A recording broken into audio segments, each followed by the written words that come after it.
Il était impossible pour Lee de résister à son pouvoir. Shelby et Matt étaient enfermés dans la maison. Ils étaient tous les deux enfermés dans la maison, alors que la bouchère, dehors, était en train de pratiquer des rituels sur les innocents qu'elle avait trouvés. Elle était en train de pratiquer des rituels de sang, des rituels sataniques. Un homme était attaché à une pierre. Un homme était attaché à une énorme pierre. Cet homme attaché à cette pierre, la bouchère, le regardait. Elle lui demandait de se repentir de ses fautes, de se repentir et de se pardonner. Elle était en train de clamer haut et fort, avec sa hache, avec son couperet qu'elle avait en main.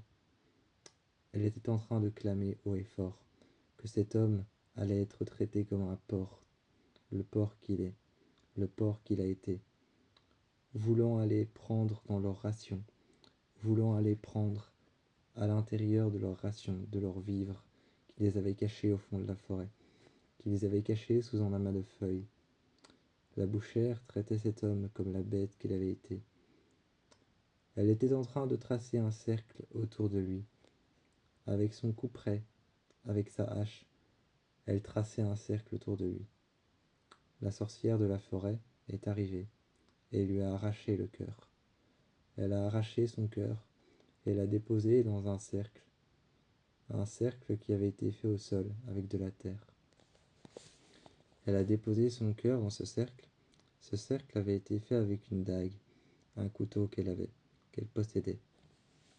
Le sang s'est alors enfoncé dans la terre avant de couler sur le cercle qu'elle avait fait au sol. Le sang s'est enfoncé dans la terre et a coulé dans le sol.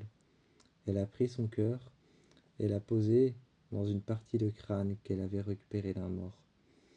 Elle avait récupéré une partie de crâne d'un mort et tout le monde devait passer au rituel.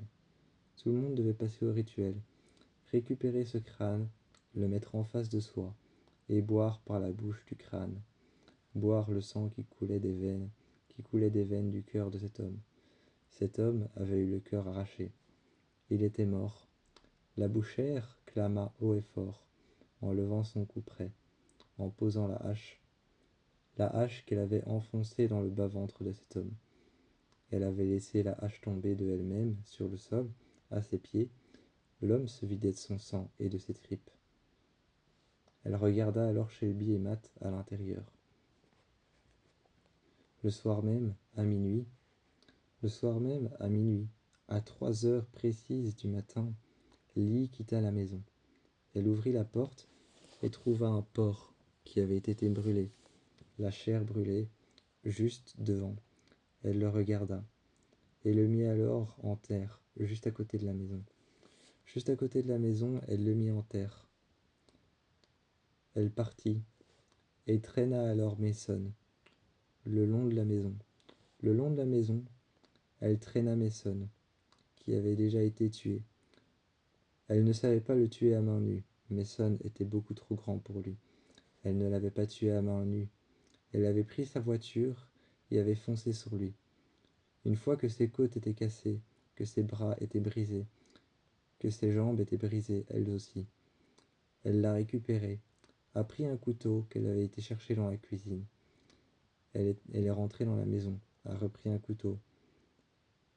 Lorsqu'elle a pris ce couteau, elle l'a enfoncé une centaine de fois au moins. La sorcière de la forêt était à côté de Lee. Lee l'a enfoncé une centaine de fois au moins. Il l'a regardé dans les yeux. Elle l'a regardé dans les yeux. Ils se sont échangés un regard pendant un instant. Lee a regardé la sorcière de la forêt. La sorcière de la forêt lui a livré un liquide inflammable. Ce n'était pas de l'essence. Ce n'était pas de diesel. Ce n'était pas un autre liquide inflammable. Elle lui a donné un liquide inflammable. Elle l'a regardé en lui disant que c'était de l'eau qui venait de la rivière rouge. La lune de sang était dans le ciel. Elle était rouge intense. Lee leva les yeux. Et la sorcière murmura à son oreille de répandre le liquide sur Mason. Elle répandit le liquide sur Mason. craqua une allumette qu'elle sortit de son jean. Elle se mit accroupie devant lui et lâcha l'allumette. La sorcière était en face de Mason qui était en train de brûler. Mason se leva, et à ce moment-là, Lee redressa, juste contre lui, contre son dos, une sorte de pentagramme qui avait été fabriqué à base de bois, qui avait été fabriqué à base de branches et de bois, à base de ficelles. Elle accrocha Mason contre, releva le pentagramme qui avait été fabriqué à base de branches, de bois et à base de ficelles. La sorcière arracha le cœur de Mason, demanda alors ensuite à Lee de manger le cœur, de mordre, de prendre une bouchée. Lee prit son cœur et eut confiance alors en la sorcière. Elle regarda la lune rouge, prit une bouchée de son cœur et repartit. Elle ne repartit pas à la maison, elle repartit dans la forêt. On ne sait pas où, personne ne l'a retrouvée, à part le lendemain, où elle est arrivée, et Shelby et Matt l'ont vue réapparaître, comme si de rien n'était, alors que Matt fut retrouvé quelques heures après par Shelby, alors que Mason fut retrouvé quelques heures après par Matt. Matt fut retrouvé juste allongé par terre à côté d'un porc ensanglanté, tandis que Mason et Matt, qui furent retrouvés de manière différente. Matt fut retrouvé dans la forêt. À cause de Lee, il fut retrouvé dans la forêt, allongé à côté d'un porc qui était rongé par les vers et les larves. Il fut retrouvé à côté de ça, la bouche pleine de sang, les mains pleines de sang, un couteau rouillé à la main. Et Mason fut retrouvé sur ce pentagramme, suspendu aux arbres. Il était cramé et brûlé. C'était pire que du satanisme. Shelby appela alors la police. La police vient à voir ce qu'elle avait trouvé et récupéré.